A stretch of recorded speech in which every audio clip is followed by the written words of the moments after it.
Hey besties, it's your girl GetchaFleekOn and we are back with another soft glam tutorial. So I'm still getting the hang of the whole filming and editing thing, but I'm so happy I was able to get this video done so I can get this posted on my channel.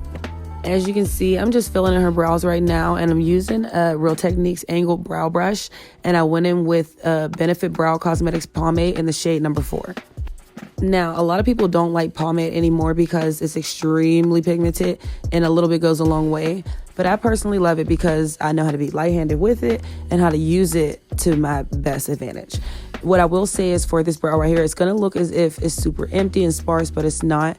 As you can see, I'm brushing her hairs up and I'm going to go back in at the end. But I do not like to do too much of the brows in the beginning just because I prefer a natural finish on the brows. Now, as you can see, I'm just continuing to shape right underneath her brow. I'm being really careful not to go into her brow hairs, and then I just drag the product directly down so it's easier to blend away and I'm not messing up that perfect crispy line that I just made. When you're doing brows, sometimes when you shape it the first time, it might not be exactly how you want it to look. And you also find that once you shape the other brow, they're not exactly even because one half of our body is completely opposite of the other. However, you're able to go back in, and you'll kind of see me do that with the brows. Only in this beginning portion of the video, but nonetheless, you'll see me go back in and I'll clean up this brow that I'm working on right now simply because I don't want it to be super thick. I don't want it to be bigger than the other one. I want them to be twin sisters. And right here at this moment, we're just going back into this brow. And it's so funny actually because this client likes to tilt her head naturally, like that's just how her posture is. So it kind of threw me for a loop because there were times where I thought that her brows were uneven or crooked because of how her head was tilted. But it wasn't until the end of this video, you guys, that I got to see like, okay, you're not losing your mind. You do this 5 times a day almost. You got this. Like, you can make brows. It's the easiest thing you can do. So here you see me just shaping her brows. And at the top, it's just the same exact routine as the bottom. Just be careful not to go into the brow hairs. Take your time and always brush away from the line you just made. And now a lot of people on my Instagram and TikTok always have so much to say about my favorite concealer brushes.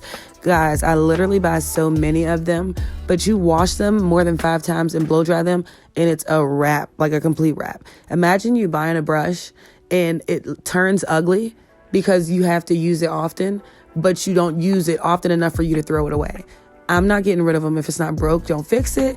Until they shed a hair, I don't get rid of them. The chip and paint doesn't bother me. I literally will chip it off so that way it's not getting on my client's skin, and that is safe. I made sure to literally look up if the metals on the brush exposed to my hand would be dangerous, and it's not, so we rocking and rolling. And now we're just blending out the concealer above and below her brows for a seamless blend. And we're using a Real Techniques blending brush. I will have the brushes linked in the next video, but for this one, we're just gonna do a little makeup therapy. Now, you'll kind of see me do a swiping motion above her lashes, and that's literally to make sure that if there's any fine lines or creasing, that it's all blended together. I know a lot of people would say pat, but the lids will be set and there'll also be product going on there. So I just like to do a very, very, very wispy soft blend on her lids to also protect her lashes.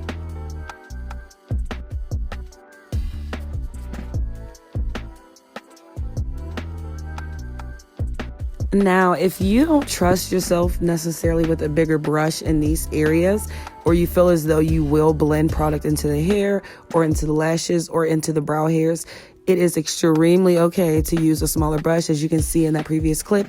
And right here at the top right, I'm using a Real Techniques mini buffing brush, and it's super tiny, but it's perfect for small spaces and getting that same blend that a foundation brush would give. So now we're just going in with some e.l.f. hydrating primer, and this is literally my favorite primer. It's the perfect dupe for the Milk Cosmetics primer. If you do not want to spend that $36, this is $10. It's literally the best. Okay, so now I'm using a Real Techniques highlighting fan brush to blend this out. Guys, I know a lot of people like to use sponges or stippling brushes or even their hands.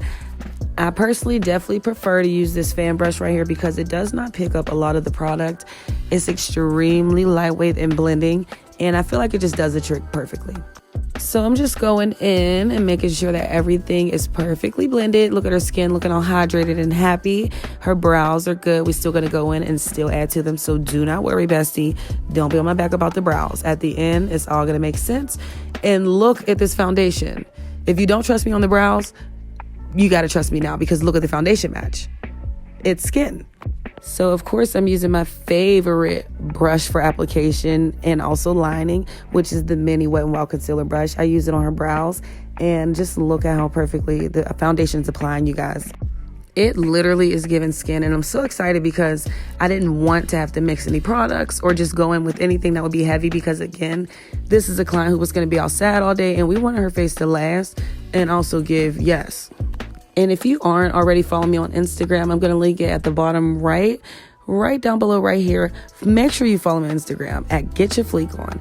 I post content, tips, hacks, tricks, everything you could think of for makeup and business and clients and growth and prosperity. I post on that. Make sure you follow me on TikTok and Instagram to not miss a beat at all. I will be posting YouTube videos once every single week, but it's important to follow me on Instagram because that's where you catch all the tea.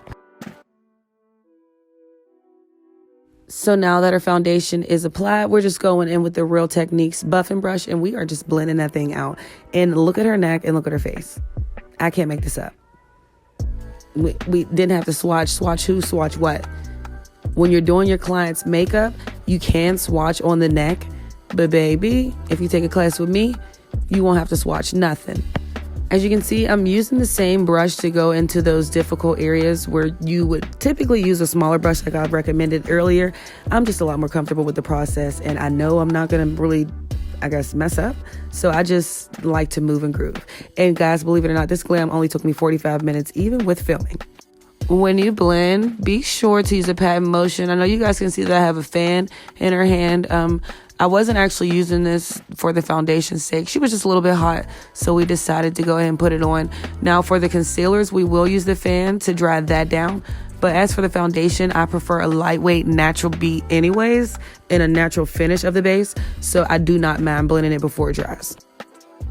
And you guys, I am cracking up right here because it literally looks like I am abusing her face or patting it so hard. But I actually just sped the video up a tiny bit so that way we can speed this process up. And last tip for foundation, always be sure to fully blend everything out and just take one big look before you move to the next step. So now moving on to the brightening portion of the face, we're going in with the same e.l.f. concealer blend that we used for her brows. And this is just for a natural brighten of the under eye and T-zone of her face. Again, I did not get to save the products that I used for this particular part, so I will be sure to do it in the next video. A lot of people have a lot of different opinions in regards to how the concealer should be laid, but genuinely, I think it's just based off of the client's face and the nature to how you do makeup. If your client is coming to you based on how you do makeup, stay true to your skill work, but also keep the integrity of your client's features. Obviously, that means don't over contour, don't over brighten. Do it just enough to where you can make it enhanced. And now I'm taking that brighter shade from the e.l.f. combo that I did mix together in order to get that initial concealer that we put down, just to reinforce the fact that this will be brightening right underneath her eye. But notice how I did not do it all over because I do not want it to be super intense. We went and put a little bit above that initial shade that we put down just to kind of tone down that brightness.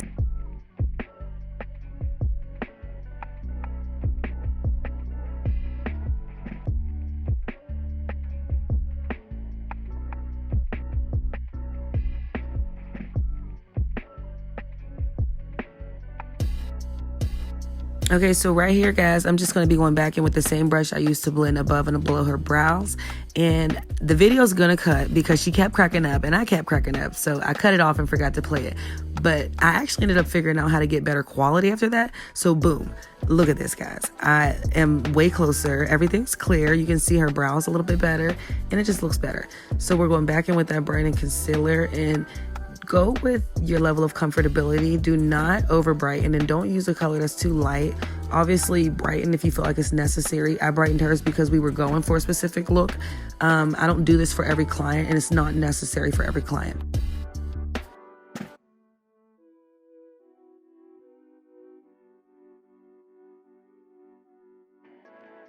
Now, moving on to her nose, we are just going in with that same brightening concealer. And notice we didn't put any concealer on her nose at all. We just shaped around everything. So this is pretty much an illusion soft glam. We have her foundation on her nose. We're using her brightest concealer after we've already created that dimension inner T-zone of colors for it to blend well. and just watch what her nose does. Bear with me. I'm not even gonna say no more because you need to see the results of her nose after I blend it.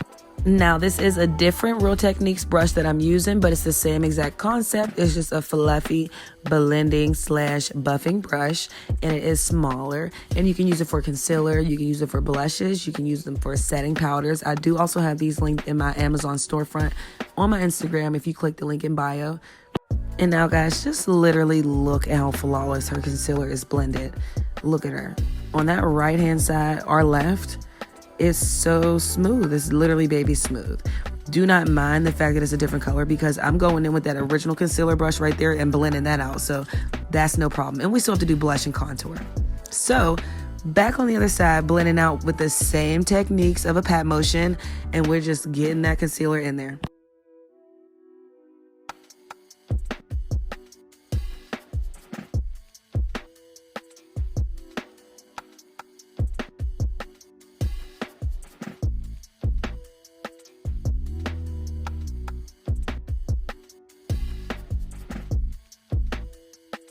And now we want to brighten the center part of the forehead.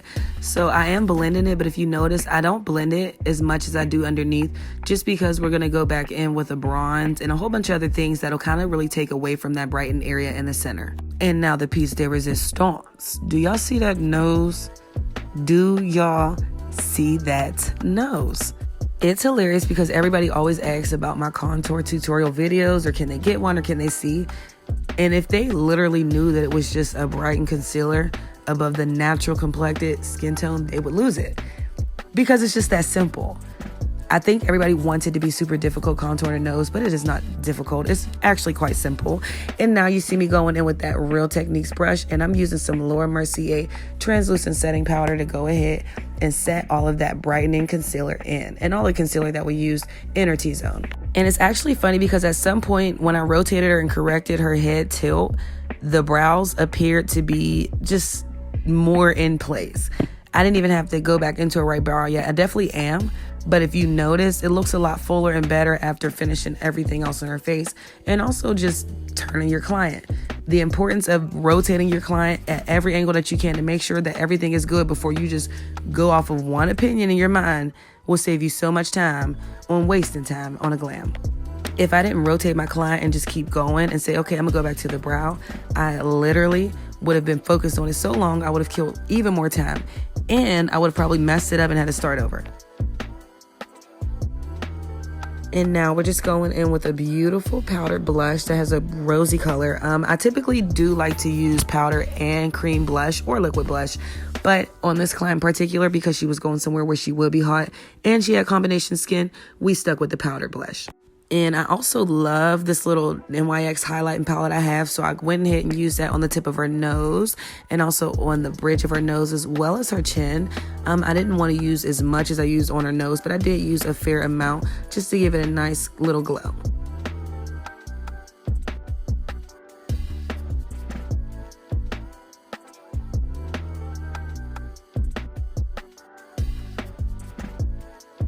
And I know a lot of people do not like to use highlight on the cheeks. I still like to use a small amount because my clients literally still love it. I just don't use as much as I was in 2010 because we're not the 10 man.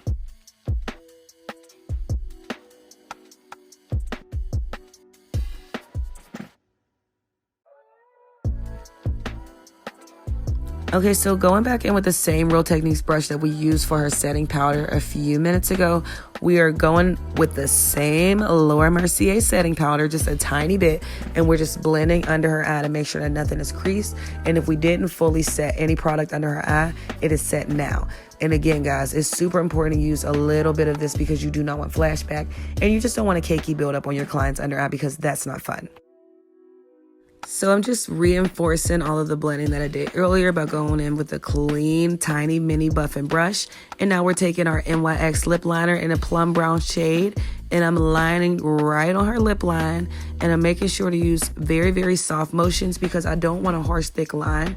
I want it to give an airbrush effect, and I want it to have more of like a BBL look. I find that when you do the thicker line, it kind of takes away from the voluptuousness from the lips. So I stay away from the thicker lines unless the client literally says, I want the brown to show more. And I have clients do that all the time. So that's okay. And guys, just look at how beautiful she looks. A perfect lip line can bring out any glam. Do you see this? I mean, we literally can let her leave with gloss, without lipstick, or even without the gloss, and I promise you that lip line elevated her look entirely. I'm cracking up, you guys. You should have seen my client's face when she realized I was using a cotton swab on her lip. So here's the tea. I have lip brushes and I have disposable lip brushes. I find that when you use the disposable lip brushes, they kind of overblend the products. Even if you have a lighter hand, it's just too much for me. And when I'm using the brushes, they cause streaky lines sometimes, and they also don't disperse the product how you want it to. The brush hairs can eat up your product, which is like your liquid lipstick, and if it's matte, it's just terrible. So I found that the cotton pads are beautiful because they blend the product and they can't soak up too much of the product because they're so little, and they do a beautiful blend. Now, I'm taking a flat cotton pad and I'm just smudging out her lip line and just watching how seamless everything blends. Okay, so I went back in with the pencil, as you can see, to reinforce her lip line and just re-blending that out. And next you're going to see me going in with the Maybelline pink lipstick, and I love it. It's super matte. It is amazingly creamy. I don't know how, even though it dries matte. It's super moisturizing, and my clients love the color. It gives the perfect pink pout. As you can see, the cotton swab is doing its job, babe. That's all I gotta say. Cotton swab doing its job. You see how it's blending. You see it's giving airbrush. It literally looks like she got lip injections. Stop playing with me. It looks like she has lip injections. If you don't follow anything from this video, follow the lip regimen, babe. BBL lips, Get Your Fleek On taught you. And now I'm going on the top lip with the same colors, just bringing out that perfect pout. And I'm just turning her to the side so you guys can really see the dimension. Do not be afraid to go back in with your pencil if you feel like you put too much lipstick over your lip line. And as you can see, going in with a balm and very thick clear gloss, because we don't do loosey-goosey glosses. We do thicker glosses. They last way longer. Be sure to use a very, very thin edge of a cotton swab if you do so choose to use my method for your lip application. You will genuinely find that you're able to apply your gloss and it literally doesn't even pick up the lipstick or the liner. Your cotton swab won't be covered in pink and brown lipstick. It'll just be covered in gloss. When I discovered this, guys, I was so happy because it kept the integrity of the ombre that I was trying to show. And look at her lips. You saw the ombre before I put the gloss. And look, same exact ombre. It's crazy. And like I said before, I'll say it again, do not be scared to go back in on certain aspects of the glam that you want to touch up, especially if you did a step that may have toned it down. And here on her jawline, I just went ahead and put some of the concealer that we put under her eye just to really brighten it, because I wanted to give a very snatched look. And also when we did the contour, it had a little bit of fallout that kind of gave just a little bit of a shadowy effect, and I don't play that. So again, for the third time, ladies, if you see a step that has affected the next step or previous step that you did in the glam, go back and fix it. Don't be trifling. Go back and fix it. And look at that contour. And look at her jawline. And look at her face. Everything is separate. Everything has its own place. Nothing is clashing. This is a soft glam, ladies. This is a soft glam. I've given you everything you need to do a soft glam. We are blending the other side, and I'm just really excited for everybody to see this video because you truly can see just the integrity of the glam and also her features. As you can see on her forehead, it's still very bright and it has that very awkward patch. Do not worry, because look, we're fixing it. When I tell you to hold on and hang in there, that's exactly what I mean. All right, besties, so now we are wrapping up this buffing session. Everything is perfect. We're going to put our hand up in 1 second. Here we go. Yes, putting her hand up to show you guys and to show her that the complexion is flawless, because, baby, I already knew what it was. It's Get Your Fleek On. We already knew what it was given. Flawless complexion every time. You already see she talking her stuff. I told her, pop your big one. And now we about to spray her with mist and set, because we need to lock all of this goodness in. And after this, we're just going to dry her. And then you guys will get a chance to see a better up-close view of this glam and every element of it. Thank you so much for tuning in, besties. Do not forget to like, comment, and subscribe, and hit that notification bell to keep up with my videos that'll be posted every single week. And let me just be very clear. If you're not already following Get Your Fleek On Instagram and TikTok, we're going to link it at the bottom right now, because, girl, what are you doing? If you're not following Get Your Fleek On Instagram and TikTok, you missing out on free education, babe. Make sure you go ahead and hit that follow button. Bye, bestie.